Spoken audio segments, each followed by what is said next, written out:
जी ऐसे दिखा दीजिए सबको, जैसे मैंने दिखाया। मेरे पुराना एडिशन है, अगर किसी के पास है, देखिए माता जी की दिखा रही है, ऐसा न्यू वाली ये है, सबके पास ऐसी है।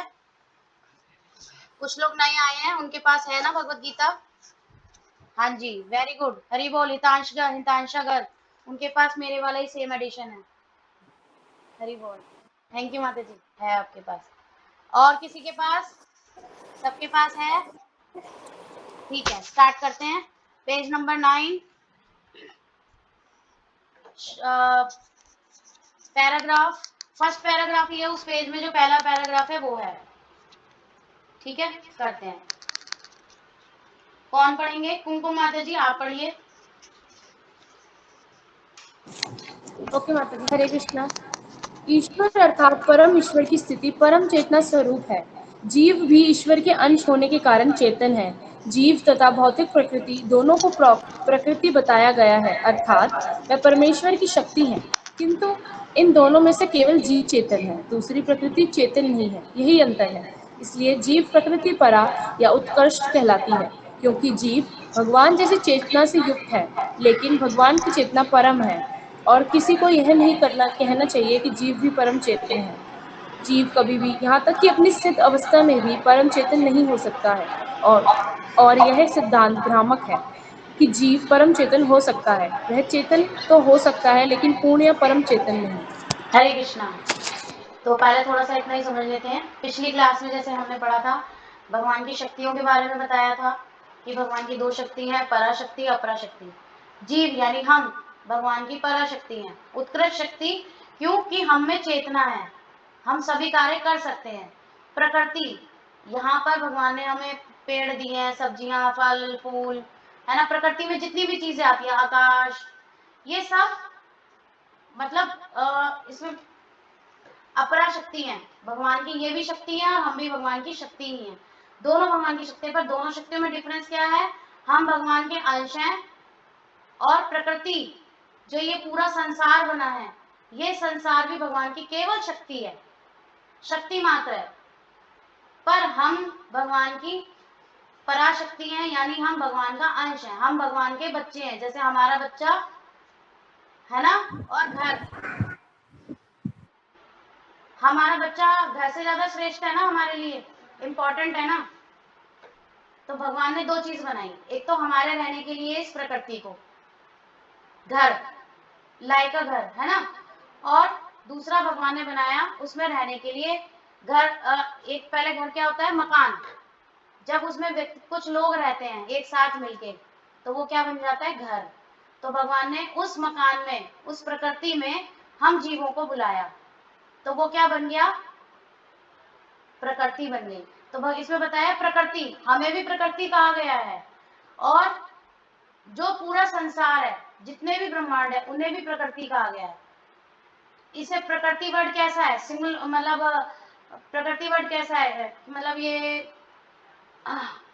मेल वर्ड है, फीमेल वर्ड है?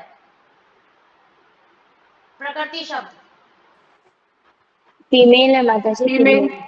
फीमेल वर्ड है। तो इससे हमें क्या पता लगता है? नहीं पता।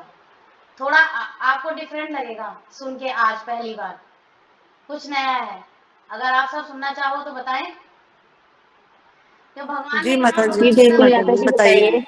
भगवान ने बिल्कुल क्लियर कह दिया। क्या बताया? कि हम भी प्रकृति हैं, और जो भगवान ने इस संसार को बनाया वो भी प्रकृति है। तो प्रकृति वर्ड फीमेल वर्ड है। तो यहाँ पर जितने भी स्त्री हैं, जितने भी पुरुष हैं, वो सब वास्तव में स्त्री ही हैं। परम पुरुष तो केवल भगवान श्री कृष्ण हैं। क्लियर हुआ या अभी कुछ अटपटा लगा? नहीं लगा? नहीं लगना नहीं है। माता जी, क्लियर लगा, बिल्कुल क्लियर है, भगवत गीता में बोला गया है। भगवत गीता में बोला है। जी माता जी। जब तक हम भगवान की वाणी को मतलब नहीं समझेंगे, नहीं मानेंगे, और भगवान की वाणी को एक्सेप्ट नहीं करेंगे, तब तक हम भगवत गीता आगे समझ नहीं सकते। ये श्रील प्रभुपाद ने पहले ही हमें क्लियर कर दिया है इसमें। भगवान को, भगवान श्री कृष्ण को supreme personality of God head मान के जब तक हम भगवत गीता के एक एक वर्ड को स्वीकार नहीं करेंगे, क्योंकि भगवान ने क्या बोला, मेरी दो प्रकृति हैं, एक भिन्ना प्रकृति जिसे प्रकृति बोलते हैं वो भगवान से अलग है, डिफरेंट है भगवान की ही शक्ति, निकली भगवान से ही है, भगवान की ही शक्ति है। एक मेरी दूसरी शक्ति है जो मेरा अंश है, यानी जीव, यानी हम भगवान के बच्चे हैं, भगवान हमारे परम पिता हैं। आगे भगवान भगवत गीता में बताएंगे, अहम बीज प्रद पिता, कि मैं बीज प्रदान करने वाला पिता हूं। अब आपने देखा होगा बहुत से लोग शादी करते हैं, शादी के बाद बहुत लंबा टाइम निकल जाता है, उनको संतान सुख नहीं मिलता है ना, वो बहुत इलाज कराते हैं, सारे ट्रीटमेंट करते हैं, बट फिर भी उनके घर में बच्चे की नहीं कोई आस हो पाती। जब तक भगवान उस गर्भ में उस पिता के माध्यम से बीज नहीं देंगे तब तक संतान नहीं होगी। भगवत गीता में यहाँ तक बताया है, भगवान ने कहता अहम बीज प्रद पिता, मैं ही जीवों में बीज प्रदान करने वाला पिता हूँ। तो एक पुरुष में जो वीर्य में बीज होता है ना, वो भगवान से ही आता है। जब तक भगवान नहीं चाहेंगे तब तक संतान नहीं होगी। ये बहुत गहरी बातें हैं, अगर आप भगवत गीता को अच्छे से समझो ना, ये वाक्य में मैनुअल बुक है। जैसे आप एक खिलौना खरीद के लाते हैं ना, उसके साथ आपको एक मैनुअल मिलता है, उसमें उस टॉय को चलाना, उसको कैसे हंसाना है, कैसे रुलाना है, कैसे दौड़ाना है, कैसे वो नाचेगा, वो सब उसमें बताया जाता है ना। ऐसे ही ये भगवत गीता हमारे जीवन जीने की मैनुअल है। ये हमें बताती है कि भगवान हमारे कहाँ कहाँ भगवान हमारे लिए रोल अदा करते हैं, कहाँ कहाँ नहीं भगवान हमारे लिए उपस्थित हैं। हर जीव में, हर कण में भगवान हमारे साथ हैं, है ना। प्रकृति भगवान ने बोला, एक मेरी प्रकृति जो संसार है और एक मेरी प्रकृति मेरे जीव हैं। क्लियर। अब हम आगे पढ़ते हैं, पढ़िए कुमकुम माता जी नेक्स्ट। मेरा ना थोड़ा नेटवर्क इशू हो रहा है, इसलिए मैं थोड़ा कैमरा ऑफ रख रही हूँ, क्योंकि बार बार आपकी पिक्चर्स मतलब स्लो हो जाती है, मेरे को लगता है वॉइस आनी बंद हो जाती है। पढ़ू माता जी? पढ़िए पढ़िए। जीव तथा ईश्वर का अंतर भगवत गीता में 13वें अध्याय में बताया जाएगा। ईश्वर माता जी यहाँ से क्षेत्र नहीं है, ज्ञ व चेतन है। माता जी यहाँ से जी बोलिए। माता। अच्छा अच्छा, सॉरी, हाँ माता, ठीक है, मेरा ही पेज चेंज हो गया। जैसा कि जीव भी है, लेकिन जीव केवल अपने शरीर के प्रति सचेत रहता है, जबकि भगवान समस्त शरीरों के प्रति सचेत रहते हैं, अब यहाँ क्योंकि क्लियर हो गया। वे एक प्रत्येक। सेकंड एक सेकंड बेटा, पॉज ले लो। यहाँ पे क्या बताया, अब कोई कह देता है हम भी भगवान हम चेतन शक्ति हैं, चेतन यानी हम लिविंग हैं, हम हाथ पैर हिला सकते हैं, भगवान की सेवा कर सकते हैं, हम चेतन शक्ति हैं भगवान की। पर कोई कहता है हम परम चेतना है, परम नहीं है, सुप्रीम नहीं है, सुप्रीम केवल भगवान है। वो कैसे, मान लीजिए हम, भगवान कहता है मैं तुम मेरा ही अंश हो, है ना, कोई दिक्कत नहीं है, हम भगवान के अंश हैं, हमारे जैसे हमारे पिता में गुण है ऐसे हम में भी है ना, ठीक है, हम भगवान के अंश हैं, हम भगवान के बच्चे हैं, जैसे भगवान में गुण हमारे में भी। बट हम अपने केवल शरीर के बारे में जान सकते हैं, सबके शरीरों के बारे में तो नहीं जान सकते। दूसरे के मन में हमारे प्रति क्या विचार चल रहे हैं नहीं जान सकते। इवन हम अपने शरीर के अंदर चल रही बीमारियों के बारे में भी नहीं जान सकते, नहीं जान सकते। तो हम सुप्रीम कैसे हो गए फिर? भगवान तो सब कुछ जानते हैं, दूसरे के मन में हमारे प्रति क्या भाव है, दूसरे के मन में हमारे प्रति क्या विचार है, दूसरा कोई सामने वाला व्यक्ति हमारे बारे में क्या सोच रहा है, वो हमें मन मन में गाली दे रहा है कि वो मन में हमारी तारीफ कर रहा है, ये सब भगवान परमात्मा रूप में बैठ के सब जानते हैं। पर हम अपने शरीर के बारे में पूरा नहीं जानते, तो हम कैसे कह सकते हैं कि हम सुप्रीम हैं? आ गया डिफरेंस भगवान में और हमारे में। जैसे कि हमने पहले बताया था कि सोने का एक कण और सोने की एक खान, तो भगवान वो सोने की खान है और हम सोने का केवल एक कण मात्र हैं। अथाह समुद्र का जल और एक बूंद जल उसी समुद्र का, हम उस एक बूंद के समान हैं और भगवान अथाह समुद्र है। डिफरेंस आ गया, मतलब क्वालिटी सेम है, क्वांटिटी में अंतर है, सिंपल फंडा। क्वालिटी सेम है, क्वांटिटी में अंतर है। क्लियर? नेक्स्ट आगे बढ़िए बेटा। चूंकि वे प्रत्येक जीव के हृदय में वास करते हैं, अतएव वे जीव शेष की मानसिक गतिशीलता से परिचित रहते हैं। हमें यह नहीं भूलना चाहिए, यह भी बताया गया है कि परमात्मा प्रत्येक जीव के हृदय में ईश्वर या नियंता के रूप में वास कर रहे हैं और जैसा जीव चाहता है वैसा करने के लिए जीव को निर्देशित करते रहते हैं। जीव भूल जाता है कि उसे क्या करना है। पहले तो वह किसी एक विधि से कर्म करने का संकल्प करता है, लेकिन फिर वह अपने ही कर्म की क्रियाओं और प्रतिक्रियाओं में उलझ जाता है। एक प्रकार का शरीर त्यागने के बाद वह दूसरा शरीर ग्रहण करता है। जिस प्रकार हम वस्त्र उतारते तथा पहनते रहते हैं, इस प्रकार जब आत्मा देहांतरण कर जाता है, अतः उसे अपने विगत पूर्वकृत कर्मों का फल भोगना पड़ता है। ये कार्यकलाप तभी बदल सकते हैं जब जीव सतो गुण में स्थित हो और यह सब समझने की उसे कौन से कर्म करने चाहिए। यदि वह ऐसा करता है तो उसे विगत पूर्वकृत कर्मों के सारे फल बदल जाते हैं। फलस्वरूप कर्म साक्षात नहीं है। इसलिए हमें यह कहा है कि पांचों ईश्वर, जीव, प्रकृति, काल तथा कर्म में भी चार साक्षात है, कर्म साक्षात नहीं है।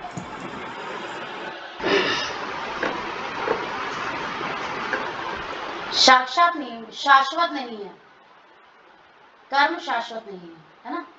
अब यहाँ भगवान ने ये तो क्लियर कर दिया कि भगवान परम चेतना है, भगवान सबके बारे में जानते हैं, हम केवल अपने बारे में जान सकते हैं, इसलिए भगवान हमसे ज्यादा सुप्रीम है। और भगवान कैसे जानते हैं सबके बारे में? क्योंकि परमात्मा रूप में भगवान सबके हृदय में वास करते हैं।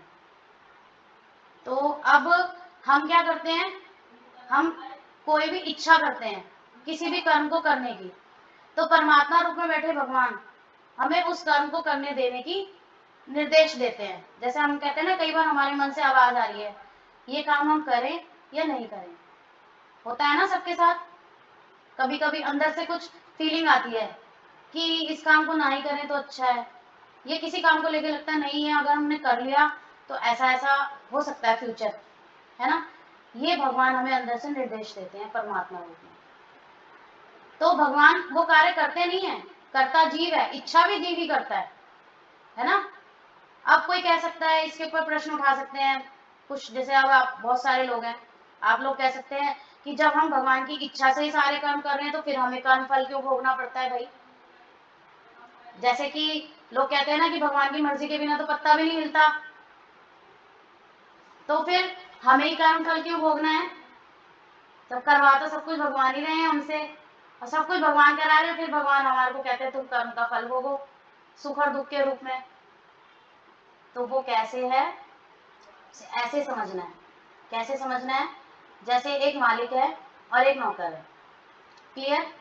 मालिक ने नौकर से बोला कि आप सब्जी लेके आओ मार्केट से और गाड़ी ले जाओ। मालिक ने कहा, नौकर ने कहा ठीक है, यस बॉस। वो गाड़ी लेके सब्जी लेने के लिए जाएगा। मालिक ने उसे क्या इंस्ट्रक्शंस दी कि गाड़ी आराम से चलाना, उस रोड पे ट्रैफिक होता है, रेड लाइट पे रोकना और रेड लाइट क्रॉस मत करना, ये सब करना। इस तरह से उन्होंने उसको समझा दिया। अब नौकर चल दिया, मालिक की इच्छा से नौकर सब्जी लेने चला गया। जो मालिक ने उसे कहा था वो गाड़ी चलाने के लिए जैसे चला के निकला वो सब भूल गया। उसने रेड लाइट भी तोड़ी, उसने गाड़ी तेज भी चलाई, इधर उधर देखा नहीं, दाएं बाएं, जो उसने इंस्ट्रक्शन दी थी किसी को फॉलो नहीं किया, और बिना फॉलो किए गाड़ी चला रहा है। चलाते चलाते उसकी गाड़ी का एक्सीडेंट हो गया। अब इसमें आप गलती किसकी कहोगे? गलती किसकी है? मालिक ने उसे इंस्ट्रक्शन दी उसकी है, हमारी खुद की है माता जी। कि नौकर ने उस इंस्ट्रक्शंस को अच्छे से सुन के फॉलो नहीं किया उसकी है? नौकर की है। नौकर की है। तो हमें भी भगवान ऐसे ही इंस्ट्रक्शंस देते हैं अंदर से। भगवान हमसे सारे कार्य करवाते हैं, बट भगवान ने हमें शास्त्र दे रखे हैं और शास्त्रों में बता रखा है कि आप इस तरह से कर्म करो जिससे कि आप कर्म के बंधन में नहीं फंसोगे। वो कैसे? जब आपके कर्म भगवान से जुड़ जाएंगे, भगवान की सेवा से जुड़ जाएंगे। मान लो आप खाना बना रहे हो, तो आप कहोगे कि माता जी हम खाना बना रहे हैं, हम चलो हमने भोग लगा दिया, वो तो एक अच्छा कर्म हो गया कि ठीक है वो कर्म भगवान से जुड़ गया, है ना। और हम बच्चों को पढ़ाते हैं, हम बच्चों के साथ खेलते हैं, घर परिवार की सेवा करते हैं, इसमें फिर हम कर्मों से कैसे बचें? इसमें आप ऐसे बच सकते हो कि हमें ये मानना है कि जितने भी हमारे घर में फैमिली मेंबर्स हैं, जिनकी भी हम सेवा कर रहे हैं, चाहे ऑफिस में बॉस हो या कोई भी, वो सब भगवान का अंश है। जैसे हम भगवान के अंश हैं, ऐसे वो भी भगवान का अंश है। बस उनको अभी ज्ञान नहीं है, वो अज्ञानता में है, इस वजह से वो ऐसा व्यवहार कर रहे हैं हमारे साथ या किसी के साथ भी। करुणावश आप उन पे कृपा करें और उनको भी भगवान से जोड़ने का किसी ना किसी माध्यम से। आप उसको ये मत बोलो कि आप ये गलत कर रहे हो, तो आदमी चिढ़ जाता है। आप उसको बोलो कि आप भगवान की एक माला जाप करो। अगर वो कहता है मेरे पे टाइम नहीं है, तो आपको इवन चलो ठीक है, आपके घर में फ्रूट्स है, दूध है, आप भगवान को भोग लगा के खाओ। धीरे धीरे वो भगवान को भोग लगा के खाएगा, उसकी मति ऑटोमेटिकली अपने आप सीधी सही हो जाएगी, सही दिशा में चली जाएगी। क्यों? कि वो भगवान का भोग लगा प्रसाद पा रहा है। प्रसाद में बहुत ताकत होती है, भगवान का प्रसाद में बहुत ताकत होती है। 3 घंटे तक अगर आप प्रसाद बना के रखते हो, कोई भी भोग खाना बना के रखते हो, और वो भगवान को भोग नहीं लगा 3 घंटे से पहले या 3 घंटे तक, तो वो बेकार हो जाता है, वो खाने योग्य नहीं रहता, है ना। और अगर आप जब आप उस खाने का भोग लगा देते हैं भगवान को, तो 3 घंटे बाद भी वो खाना खाने योग्य रहता है, क्योंकि अब वो क्या बन गया है? प्रसाद। क्लियर? तो ये भगवान की माता जी एक क्वेश्चन था पूछूं? पूछो। जैसे कि माता जी मैं ऑफिस जाती हूँ तो मैं तो मॉर्निंग में उनको बना करके खिला के आती हूँ। दोपहर का जैसे पोहा रह गया कुछ भी हो गया वो भी बना करके फिर रख कर आती हूँ। तो माता जी फिर वो तो बहुत टाइम पुराना हो गया दोपहर के लिए। नहीं तो माता जी आप तो भोग तो लग जाता होगा ना उसका पीछे से आपके। नहीं मान कभी कभी ऐसा होता है कि घर पे कोई नहीं होता है तो माता जी सुबह का मैं लगा के आ गई। नहीं नहीं दोपहर का नहीं, उसमें तुलसी पत्र वगैरह डाल के ढक के रख के आ जाती हूँ कि भगवान जी आप खा लीजिएगा समय तो पर। आप रख के तो आते हो ना, ये प्रार्थना करके कि भगवान आप इसे खा लेना, हाँ। बस। और तो फिर जैसे मान लो घर पे कोई 3 बजे पहुंचा 4 बजे पहुंचे तो वो खिला रहे हैं फिर अपने हाथों से तो फिर वो चीज बेकार है। कोई दिक्कत नहीं है, आपने तो सुबह खिला दिया, भगवान ने उसी समय एक्सेप्ट कर लिया आपका दोपहर का भोजन। अच्छा। ओके माता जी। ठीक है। तो हमें भगवान, जी हमें जो भी कार्य करना है भगवान के साथ जुड़ के करना है। जब हम भगवान के साथ जोड़ लेंगे हर कार्य को, तो वो कार्य, वो कर्म नहीं रह जाएगा, वो भक्ति योग हो जाएगा। जब वो भक्ति योग हो जी माता जाएगा, जी। जो भी कर्म हम भगवान से जोड़ देते हैं वो भक्ति योग बन जाता है। जब वो भक्ति योग बन जाएगा तो उसका कर्म फल सुख और दुख के रूप में आपको नहीं झेलना पड़ेगा। ठीक। अभी थोड़ा सा टाइम, 1 ही मिनट है। माता जी जी इस माता जी ठीक पैराग्राफ है। को पूरा कर लीजिए बस, उनको माता जी। माता जी नया पैराग्राफ स्टार्ट हो रहा है ना, परम हाँ चेतन ईश्वर जीव हाँ से हाँ, माम। ये वाला, हाँ ये वाला बस पेज फाड़ लो। ठीक है। परम चेतन ईश्वर जीव जीव से इस मामले में समान है। भगवान तथा जीव दोनों को चेतनाएं दिव्य हैं। यह चेतना पदार्थ के संयोग में उत्पन्न नहीं होती है, ऐसा सोचना भ्रांति मूलक है।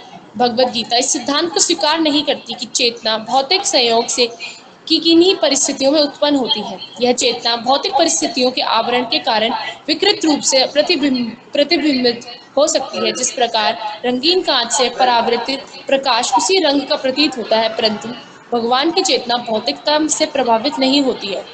भगवान कहते हैं मयाध्यक्षेण प्रकृतः। जब वे इस भौतिक जगत में अवतरित होते हैं तो उनकी चेतना पर भौतिक प्रभाव नहीं पड़ता।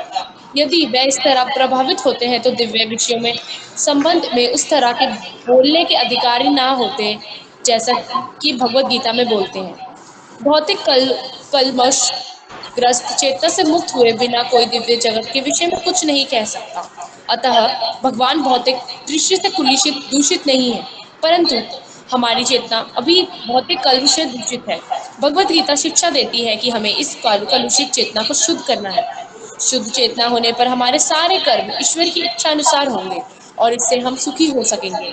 ऐसा नहीं कि हमें अपने सारे कार्य बंद कर देने चाहिए, अपितु हमें अपने कर्मों को शुद्ध करना चाहिए और शुद्ध कर्म भक्ति कहलाते हैं। भक्ति में कर्म सामान्य कर्म प्रतीत होते हैं, किंतु वे कलुषित हो नहीं होते। एक अज्ञानी व्यक्ति भक्त को सामान्य व्यक्ति के भांति कर्म करते देख सकता है, किंतु ऐसा मूर्ख यह नहीं समझता कि भक्त या भगवान के कर्म अशुभ चेतना या पदार्थ में कलुषित नहीं होते। वह त्रिगुणातीत होते हैं। जो भी हो, हमें यह जान लेना चाहिए कि अभी हमारी चेतना कलुषित है। अभी क्लियर? यहाँ पे तो भगवान ने वही बता दिया कि परम चेतना के बारे में कि हम मैं और भगवान में कोई अंतर नहीं है, पर हाँ थोड़ा अंतर है। पर हमारी जो चेतना है, हमारी जो भगवान में भी चेतना है, हमारे में भी चेतना है, पर भगवान परम चेतन है और हम खाली चेतन है। तो हमारी चेतना क्या होती है? इस भौतिक संसार में आके, इस माया की संसार में आके दूषित हो जाती है। जैसे कि आपने देखा होगा पानी की, वर्षा का पानी अगर आप किसी पानी बर्तन में इकट्ठा करो डायरेक्ट, है ना, जमीन पे मत गिरने दो, तो पानी एकदम क्रिस्टल क्लियर होता है। उस पानी को आप किसी बर्तन में इकट्ठा करोगे, वो मैला नहीं होगा जब तक वो किसी चीज को टच नहीं करेगा। डायरेक्ट खुले जगह में आप किसी पार्क में या कहीं आप जाओ और खुला कोई बर्तन एक वहां रख दो, और ऊपर जब बारिश का पानी डायरेक्ट उस बर्तन में गिरेगा आसमान से सीधा उस बर्तन में, तो एकदम क्रिस्टल क्लियर होगा। पर जैसे ही वो पानी धरती से स्पर्श करता है तो वो हो जाता है मैला, तो उसमें मिट्टी के कण आ जाते हैं, दूषित हो जाता है वो। ऐसे ही हमारी स्थिति है। हम हैं भगवान का अंश, हम भी भगवान के जीव है, हम मैले नहीं थे, पर जब हम इस प्रकृति में डाले गए और हमने इस प्रकृति का संग किया उस बारिश की बूंद की तरह, तब हम दूषित हो गए। सतोगुण, रजोगुण, तमोगुण, अहंकार से, इन सब से, है ना, मोह से, क्रोध से, लोभ से, इन सब से हम दूषित हो गए। इसलिए भगवान ने क्या बोला है कि तुम में, भगवान में और हम में कोई अंतर नहीं है। जैसे एक रंगीन कांच कोई का टुकड़ा है, परिवर्तित प्रकाश उसी रंग का, मतलब अगर आप रंगीन कांच के टुकड़े से नीचे देखोगे तो वहां भी आपको रंगीन ही दिखाई देगा, आर पार रंगीन ही दिखता है ना पूरा कंप्लीट। तो भगवान ये कह रहे हैं तुम मेरे ही अंश हो, पर तुम कैसे दूषित हो गए? जैसे वो बारिश की बूंद, क्योंकि तुमने किसका संग किया? इस प्रकृति का, इसलिए हम दूषित हो गए। अब हम दूषित हैं, हमें शुद्ध कैसे होना है? कैसे शुद्ध होंगे हम? आपसे, आप भगवान की सबसे मैं भक्ति हरि करके। नाम लेकर, हरि नाम हरि नाम लेकर। लेके। Very good. और कोई कुछ ऐड ऑन करें? भगवान जी का भजन कर कर हरि नाम जप कर शुद्ध होएंगे जी। हरि बोल, हरि बोल। और कोई कुछ ऐड ऑन करेंगे? सोनिया खट्टर माता जी, आप कुछ बताएंगे कैसे शुद्ध हो सकते हैं हम? भगवान का स्मरण कर कर और भगवान का स्मरण कर कर उनको अधिक से अधिक नाम लेकर, संकीर्तन में पार्ट लेकर, ये सब तरीके हैं। उनको भोग लगाकर, उनके लिए एकादशी रखकर, हाँ हाँ, इस तरह के ये सब सब तरीकों इसमें से। अलग अलग लेवल। अब जैसे जैसे माता जी ने कहा हम भोग लगाकर भगवान की सेवा करके, है ना, हम शुद्ध हो सकते हैं। ये हमारे शरीर के स्तर पे, ठीक है। शरीर से हम भगवान की जैसे सेवा करेंगे। मान लो भगवान का विग्रह हमारे घर में है, लड्डू गोपाल है, हम उन्हें नहला रहे हैं, अच्छे से भोग बना के खिला रहे हैं, फिर उन्हें मतलब रात को शयन करा रहे हैं, फिर सुबह उन्हें टाइम से उठा के दूध का, उनके लिए नए नए डिशेस बना रहे हैं कि अब गर्मी है, कान्हा जी के लिए कुल्फी बनाए, उन्हें कुल्फी अच्छी लगेगी, घर में बनाएंगे, बाहर से नहीं, घर में बना के खिलाएंगे। ऐसे जब हम शरीर से कोई काम लेके और भगवान के लिए सेवा करेंगे, इससे हमारा शरीर शुद्ध होगा। और आत्मा कैसे शुद्ध होगी हमारी? क्योंकि आत्मा में भी तो वही सब कुछ है, आत्मा ही तो सारे कार्य करवाती है शरीर से। शरीर तो एक यंत्र है कार्य करने का, पर इच्छा तो सारी आत्मा कर रही है ना अंदर से। शरीर तो इस यंत्र के कार्य करता है। अब जैसे मान लीजिए कोई खिलौना है रिमोट कंट्रोल वाला, अब वो खिलौना कार्य कब करेगा? कब करेगा वो खिलौना काम? जब उसे कंट्रोल किया जाएगा रिमोट के द्वारा। जब रिमोट, हाँ, जब उसका रिमोट कार्य करेगा, जब हम रिमोट को चलाएंगे तब वो कार्य करेगा। हमारा रिमोट कौन है? हमारी आत्मा, है ना। अब रिमोट को भी तो सही करना है। हमने खिलौने को तो ठीक कर लिया भगवान की सेवा के द्वारा, मंदिर जाके, पैरों से मंदिर जाके, हाथों से भगवान के मंदिर को साफ करके, और आंखों से भगवान का सुंदर दर्शन करके, जीवा से भगवान का प्रसाद पाके, मुख से भगवान की लीलाओं का गुणगान करके, कानों से भगवान का कीर्तन सुन के, है ना। कीर्तन का अर्थ मैंने पहले क्लास में बताया था। कीर्तन का क्या अर्थ होता है? ब्लैंक। हरि बोल। किसी को कुछ याद नहीं है? और मुझे बड़ा बुरा लगता है कि अगर आप लोग माता जी क्या श्रवणम, पूछा आपने? माता सॉरी जी माता जी, श्रवणम, क्या श्रवणम पूछा होता आपने? है माता जी कीर्तन से। नहीं माता जी, मैं इसी ऑनलाइन माता जी क्लास क्या में पूछा आपने? कीर्तन, कीर्तन का क्या अर्थ होता है? कीर्तन का कीर्तन का क्या अर्थ होता है माता जी? आप कीर्तन को संधि विच्छेद कीजिए।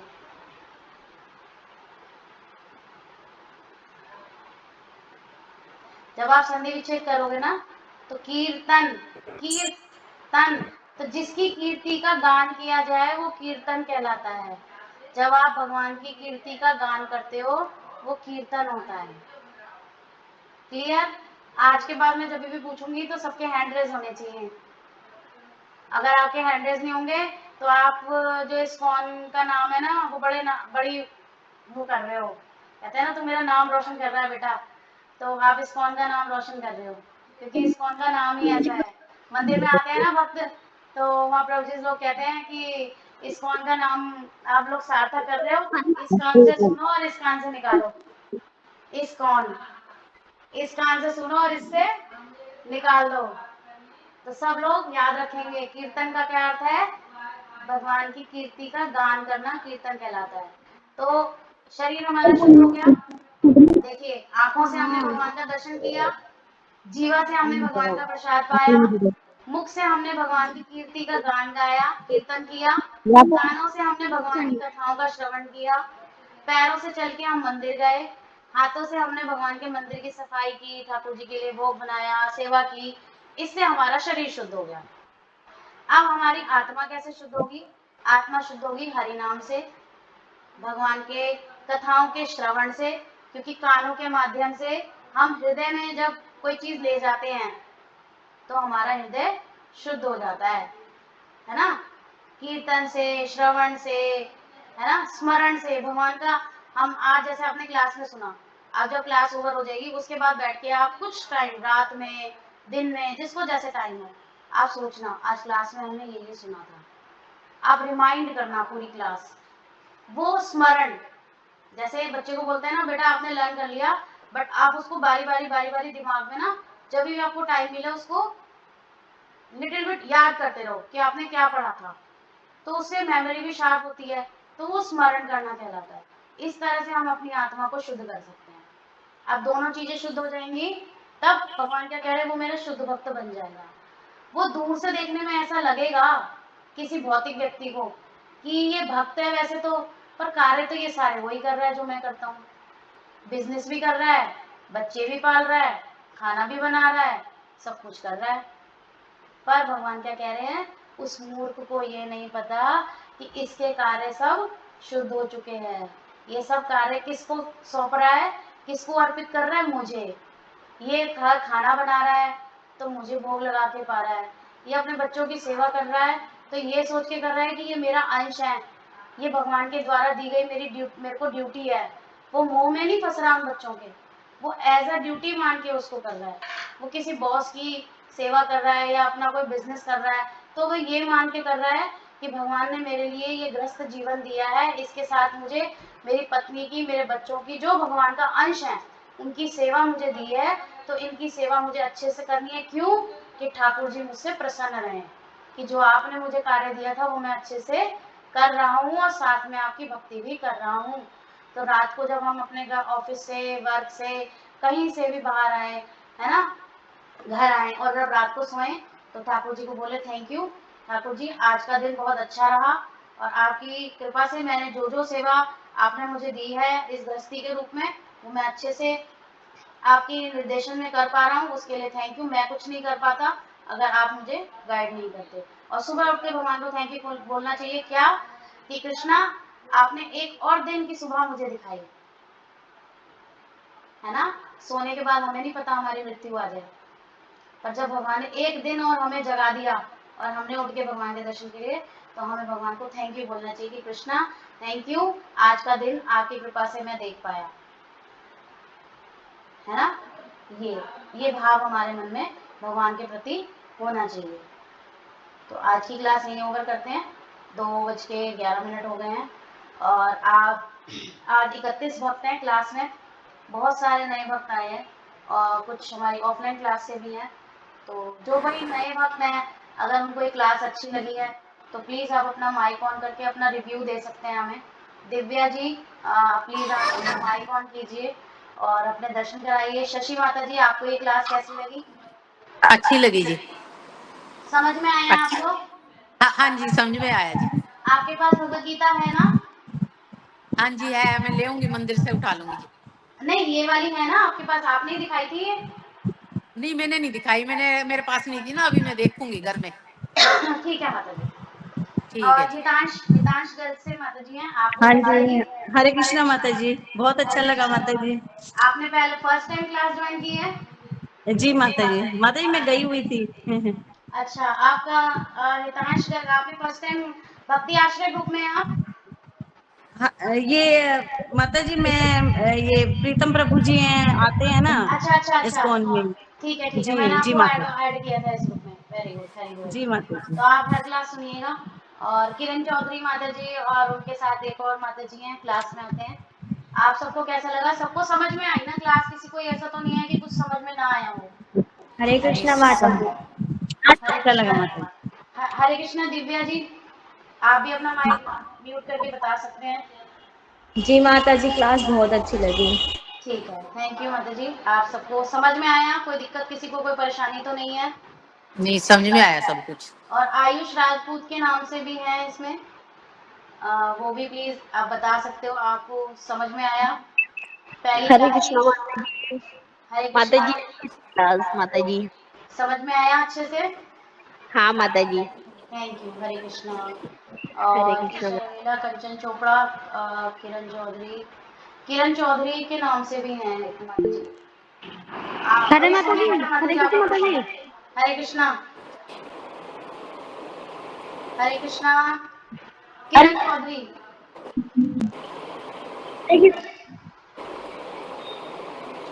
किरण चौधरी के नाम से कौन है? प्लीज आप ना माइक म्यूट करके ऑन म्यूट करके बोलिए प्लीज, बस। नहीं बोल पा रहे, उनकी वॉइस नहीं आ रही थी, है ना। सोनिया खट्टर माता जी, आपका कोई प्रश्न है? आप अपना प्रश्न बताइए। माता जी, मेरा कोई प्रश्न नहीं है, पर मैं बताना चाहती हूँ, जैसे नहाने के बाद एकदम से शरीर में फ्रेशनेस आ जाती है, ऐसे क्लास के बाद ऐसा लग रहा है आत्मा में और चेतना में वो फ्रेशनेस आ गई है। बहुत ही अच्छा लग रहा है, बहुत अच्छा। अच्छी बात है, हरि बोल। क्योंकि भगवान का नाम है ही दिव्य, भगवान स्वयं दिव्य है, उनका नाम, क्योंकि भगवान और भगवान के नाम में कोई अंतर नहीं है, इसलिए भगवान दिव्य है। हर्षिता जी, आपको एक क्लास समझ में आ रही है? हर्षिता मित्तल। हर्षिता जी का लीव हो गया क्या? वो शायद ऑफिस में थी, है ना, उनका है भी है, ऑफिस में बिजी है शायद। ठीक है, किरण देवी माता जी कुछ बोलना चाहती है किरण चौधरी के नाम से, वो बोल नहीं पा रही हैं। माता जी, आप चैट बॉक्स यूज कर सकते हो। ट्वीटी स्वीटी के नाम से है किसमें, प्लीज आप भी बता सकते हैं आपको कैसी क्लास लगी है? माता जी हर वेडनेसडे होगी ये क्लास? हर वेडनेसडे और हर संडे 5 to 6, वेडनेसडे 1 से 2। ठीक है। ठीक है, तो आप सभी को बहुत बहुत धन्यवाद। किसी का कोई प्रश्न तो नहीं है ना आज की क्लास से रिलेटेड? तो हरे हाँ, कृष्ण माता जी। माता जी माता जी शशि, हरे कृष्ण। हरे कृष्णा। आज शशि आज बंसल। तो बहुत, हाँ जी, मेरी ननद है जी, वो ननद है। अच्छा, शशि बंसल माता जी का नंबर हमें व्हाट्सअप कर देना आप, तो माता जी को ग्रुप में हाँ ऐड कर जी लेंगे। जी जी। हरे मैंने कृष्णा उनको माता जी, नंबर शशि दिया बंसल जी, माता मैं जी कहा ऐड है। करो क्लास आप। देखिए माता जी, हाँ जी। शशि बंसल माता जी ऐड है ग्रुप में। अच्छा, हाँ कहाँ से? है नीचे। माता जी कहाँ से सुन रहे हैं आप क्लास? आप कहाँ रहते हैं? ये पंजाबी बाग रहते हैं जी। अच्छा, हरि बोल। जी, बहुत सुंदर। मेरी ननद है जी, मैंने दिया था इसको आपका नंबर। ठीक है, आप आगे, आपकी जिसको भी मन करे आगे आप लिंक शेयर कर दिया करो। जी जी ठीक है जी जी, जी। ठीक है जी। आज मैं थोड़ी सी लेट होगी माता जी, बहुत लेट होगी आज। कोई बात नहीं, आज क्लास की रिकॉर्डिंग आ जाएगी ग्रुप में ना, रिकॉर्डिंग सुन क्लास, लेना आप। जी जी।